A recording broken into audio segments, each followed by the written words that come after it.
Hello everyone, I feel jubilant to be here today and I am so honored to be able to share a book review with all of you.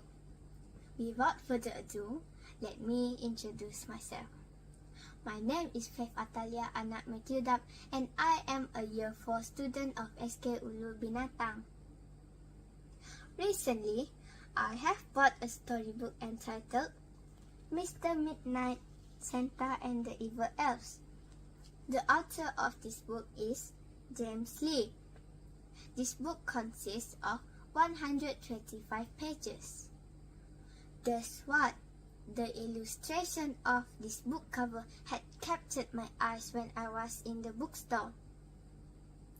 This is a Christmas special edition. That is why I decided to have it as one of my collections. Well, what do I like about this story? I realized that the author of this book was so genius as he placed a lot of suspense element for this story. Even in the beginning of the story, I could feel the thrilling sense. It all started in a shopping mall where the three friends went there to buy some Christmas presents. There were three main characters who played the role of heroes. They were Nathan Chi, Brandon Tan, and Felicia Wong. They were friends and their friendship was very close. The whole story was about the three friends went against the evil elves. The elves pretended to be cute, kind, and human beings really regarded them as the Santa's little helpers. They were believed to deliver joy on Christmas. Little they knew that the elves had arranged the evil plans to wipe human beings off the face of the world. Reuben, the leader of the evil elves, had planned everything well, but futile when his plans were ruined by Nathan, Brandon, and Felicia. Furthermore, in this story, the three friends had to confront a lot of terrifying situations where the elves were trying to kill them. At times, it made my adrenaline reach at the maximum point as I was reading it. I enjoyed reading this story as it ended with happy ending. In the end of the story, the three friends saved the world and that was a relief. As for me, this story tried to touch our hearts so that we could be more merciful towards others and brave to overcome our fears. Sometimes in life, revenge will never solve anything, but trust me, a good communication will. And sometimes, we underestimate ourselves. Be brave, strive for success. In conclusion, I would recommend all of you out there to read this book so that you will experience it and judge it for yourself. Honestly, it is indeed worth reading. Friends, reading is a passport to countless adventures. That is all for my book review this time. Till we meet again, thank you. Hijrah itu bukan sekadar langkah menuju Tuhan, tetapi ia juga tentang adanya jiwa yang perlu disentuh. Baru atau lama bukan soalnya, kerana sepatu itu kau sarung sebuah perjalanan suka tetapi indah. Salam sejahtera, salam nadi ilmu amalan membaca. Jadi izinkan saya memperkenalkan diri. Nama saya Genevieve Angelica Baji, anak spesial berumur 12 tahun, seorang pelajar tahun 6 dan menuntut ilmu di SK St. Agustin yang terletak di daerah Meradong, Sarawak. Kod sekolah saya ialah YCB 6301. Dilahirkan pada tanggal 26 Januari 2010 di sebuah daerah Kenawin. Saya merupakan anak kedua dari 4 orang adik-beradik. Hobi saya ialah membaca buku sama ada bahan bacaan berbentuk fiksyen dan bukan fiksyen, dan termasuklah di media elektronik. Manakala cita-cita saya pula ingin menjadi seorang doktor. Andai patah saya Raja Wali, bertungkak jiwa saya kembali. Bukan untuk menjadi calon suami, tapi untuk sama-sama kita mendalami, memahami dan menyelami sebuah karya yang berisi penuh dengan mutiara kata. Dalam video ini, saya berasa amat teruja untuk kongsikan mengenai sebuah buku yang telah saya baca, iaitu buku yang berjudul Sepatu Hijrah yang mengandungi 173 buku surat dengan 37 bab di dalamnya yang mengisahkan tentang hijrah. Kategori buku ini adalah kategori motivasi agama yang diterbitkan oleh Agama Buku Karang Sendirian Bahar pada tahun 2017. Dengan hanya RM24 sahaja untuk di Semenanjung Malaysia, manakala RM27 untuk Sabah dan Sarawak. Anda boleh dapatkan buku ini di kedai buku yang berdekatan dengan rumah anda hari ini. Harga yang berpatutan serta mampu dimiliki oleh pelajar seperti saya. Orang dulu-dulu kata, tak kenal maka tak cinta. Sebelum kita membelak setiap perkataan yang ada di dalam karya ini, marilah kita berkenalan dahulu dengan siapakah penulis di sebalik karya Sepatu Hijrah. Saudara Muhammad Afiruddin yang merupakan anak kelahiran Singapura yang sangat meminati tulisan berbentuk motivasi dan lahirnya karya Sepatu Hijrah dengan konsep takrib iaitu motivasi dakwah. Meniti wasilah nirmala yang pertama, pembukaan karya disajikan dengan kisah perjalanan penulis yang mengalami sakit jantung yang kritikal. Dan di saat genting seperti itu, maka pelbagai persoalan dan tanya-tanya yang sering berlega-lega di pemikiran beliau. Adakah ini saat dan waktu terakhir beliau? Hidup kita akan hakiki menjadi bab yang kedua dalam karya Sepatu Hijrah yang menempatkan ilmu tentang reda. Reda ialah sebuah perasaan yang mudah diungkap tetapi sukar untuk diakui di dalam hati. Apabila kita mudah reda dan terima hakiki, iaitu diiringi oleh doa seorang pendosa kepada Tuhannya. Yakinlah akan diterima oleh Tuhan yang Maha Pengasih dan Pengampun. Isteri, anak-anak, harta maupun kedudukan bukan kayu ukur kepada kebahagiaannya, kerana saya percaya ia masih lagi belum membuatkan hati kita menjadi tenang. Hanya dengan mengingatkan Tuhan, hati kita akan menjadi tenang. Cintakan bunga akan layu, cintakan manusia akan mati. Tetapi cintakan Tuhan kekal abadi. Kerana aku cinta ke dia, aku sanggup bersedih selama-lamanya. Inilah dialog yang dinyatakan di dalam bab klimaks dengan tajuknya Musibah Tidak Sia-sia. Musibah yang terbesar di dalam kehidupan manusia ialah apabila hilangnya agama yang dipegang daripada genggaman tangan. Lumrah kehidupan manusia sering menginginkan sesuatu perkara dalam dunia ini. Ada di antara kita yang mahu berkereta besar dan mewah. Ada di antara kita yang mahu mengawini wanita yang cantik ataupun lelaki yang tampan. Dan ada juga di antara kita yang mahu berduit banyak untuk membeli apa sahaja yang dimahunya. Namun, tepuk dada tanya diri kita, sampai bila, kenapa dan mengapa kita sering menciptakan cita-cita yang palsu? Sedangkan kita tahu bahawasanya kita ada matlamat yang lebih utama yang sedang menunggu. Inilah realiti dan bukannya fantasi. Jangan kita leka dan lena dengan apa yang ada di dalam dunia sehingga lupa matlamat dan tujuan kita diwujudkan di atas muka bumi ini. Ingat implikasinya terhadap diri sebagai seorang manusia. Kita tidak tahu di mana hadirnya gelora ombak, ujian dan di mana datanya bunga-bunga kejayaan. Kerana di situ kita akan belajar apa itu arti kekuatan yang menjadikan diri kita lebih kukuh dan lebih semangat untuk menepati hari-hari dan seterusnya. Ingat, pelangi itu akan hadir sebagai hujan tidak turun. Jadi jika anda dan juga anda sebagai sedang mencari-cari sebuah karya yang boleh membuatkan diri anda lebih bersemangat, mendekati diri anda dengan Tuhan, maka saya hadirkan dengan satu cadangan buku Sepatu Hijrah dengan majoriti 5 bintang daripada setiap pembeli dan juga penjual. Karya Sepatu Hijrah menemani hidup anda hari demi hari. Selain itu, kewibawaan dan kebijaksanaan pengarang menghasilkan karya yang berkualiti semakin terselak dan dapat memberikan rangsangan kepada semua lapisan masyarakat di negara ini untuk memupuk budaya membaca. Bunga melo dalam jambangan di tepi kolam menjadi hiasan. Kucita pantun buat rentungan.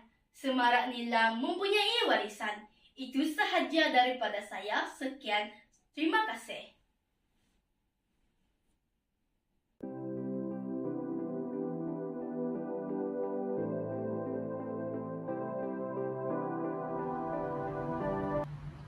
Selam mutiara di atas sutera, cincin emas bertatah permata.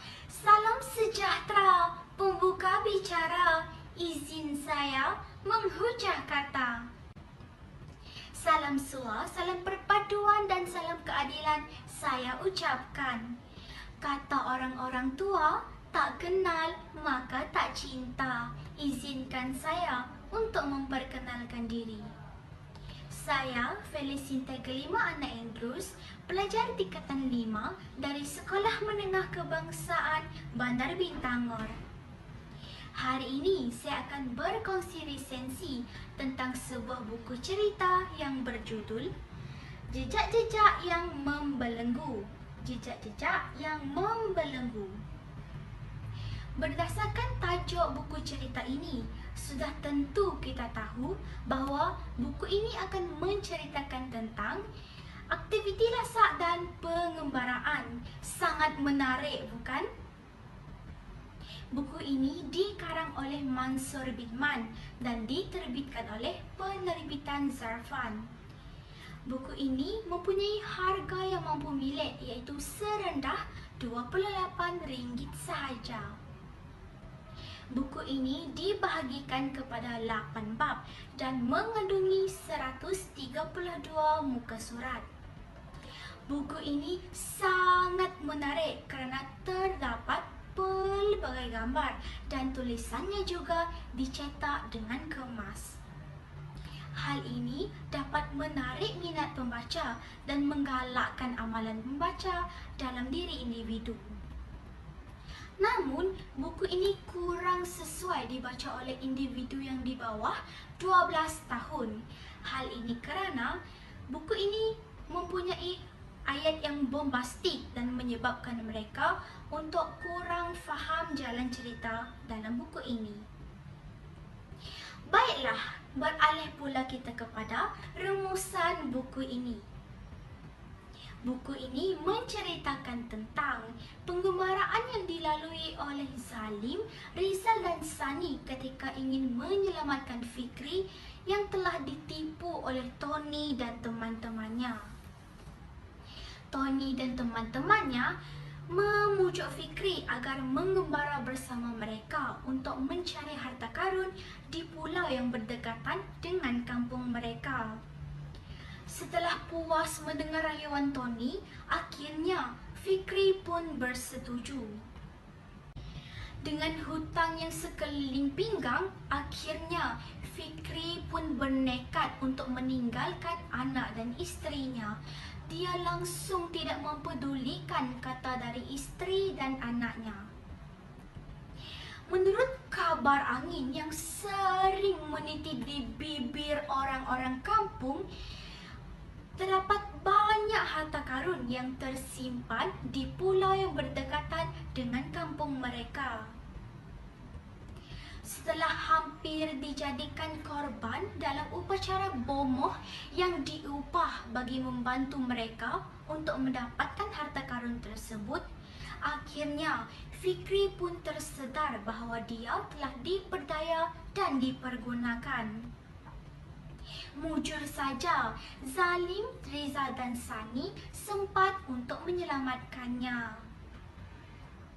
Bertitik tolak daripada itu, seharusnya kita tahu dan sedar bahawa mempunyai kawan yang baik dan ikhlas itu sangatlah penting. Janganlah menjadi seperti peribahasa yang sering diibaratkan, harapkan pagar, pagar makan padi. Sekian sahaja perkongsian saya dan akan saya akhiri perkongsian ini dengan serangkap pantun. Tanah negara bertahta di hati, sungai emas di atas peta, noktah ditinta, tanda berhenti, andai salah, maaf dipinta. Sekian, terima kasih.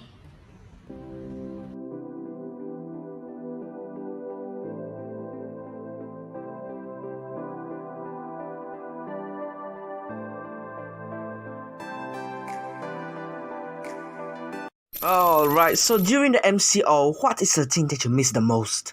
Except from sitting at the local kopitiam, slipping on some hot Milo while your parents are gossiping about things that you are way too young to know and interested with? That's right, traveling.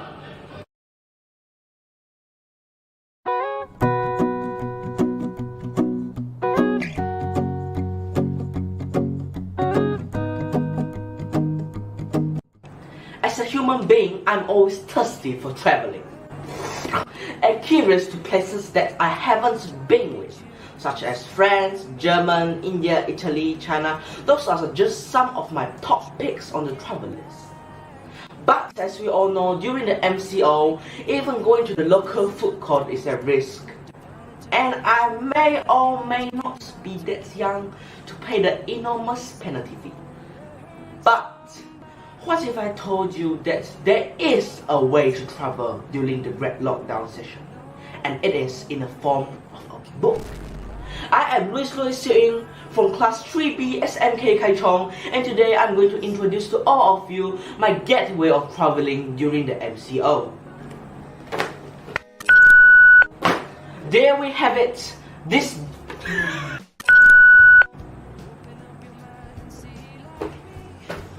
There we have it, this book that was very creatively entitled as We Traveled from Kuala Lumpur to England by Bus. Such honesty. This book is published in the year 2018, but I got it on my 30th birthday in the year 2020.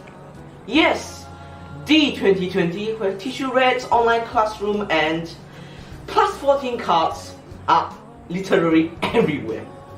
This book is published by Pinko Sendirian Berhad and drawn by the immensely popular local artist, the Black Jellyfish, whom with an art style that is definitely going to give you some lung problems. And according to the artist itself, this book is supposed to be a bonus project. Yes, a bonus project, you heard me right, for 300 pages. So this book is about our main protagonist, Cody, and his friend, whom his name we never talk about even once, traveling across the entire Asia and Europe in the most fanciest way ever, backpacking. Such a beautiful word to say that I want to travel, but my wallet is bleeding furiously. So the two, after making some basic preparations, such as getting vaccinated, quitting their jobs, and doing some online researches, they head out from Puduraya, Kuala Lumpur, and off they go to their adventurous journey, which consists of so many countries, so many stories, incidents, talks, adventures that I am definitely not going to sum up in one video. If this video is going to be at least somehow like an hour long, so I've prepared a list to sum it all up quite easily. Thailand, Laos, Vietnam, China, Nepal, India, Pakistan, Iran, Syria, Jordan, Egypt, Dubai, and finally Turkey, in which their journey ends, only for the Asia part. Then they proceed to wreak havoc in Europe, starting from Bulgaria, Romania, Hungary, Australia, Czech Republic, Slovakia, Switzerland, Poland, Denmark, Sweden, Germany, Netherlands, and England. You thought that the travel ends here in England according to the title? No, they proceed to France, Belgium, Italy, Spain, and finally Portugal. Finally. One of the main factors that made me adore this book that much is that instead of your typical everyday normal travel guide in which everything goes on so smoothly, so perfectly until it's your turn and you found out that it's not. This book is the exact depiction of how chaotic a real traveling is. The duo had been cheated by fake ticket sellers 5 times, at least, deceived by a blonde hotel staff, dumped in the middle of the road twice, and that just barely scratches the surface. The art style Tom definitely turns the tragedy into comedy. Poor guy. The other thing is that this book is made by backpackers for backpackers, for people like us who couldn't afford the hefty travel fee. This book is literally our saving. Inside it consists of every guide for things of a price that we like the most. It's free, and whoever don't like free things, free is always the best. Lastly, the thing that made this book grab my heart so much is that although typically this is a comic book, but inside it, at the end of each page, as you can see, there is always a mini travel guide tip for you. I mean, this is 2 birds in 1 stone, so who wouldn't want it? So that's all from me today. Thank you for your time. I'm Luis Roy Singh from class 3B SMK Kaichong, and keep reading because it is just like traveling. Finally, goodbye, selamat tinggal, 再见, and our reviewer. Did I say that correctly?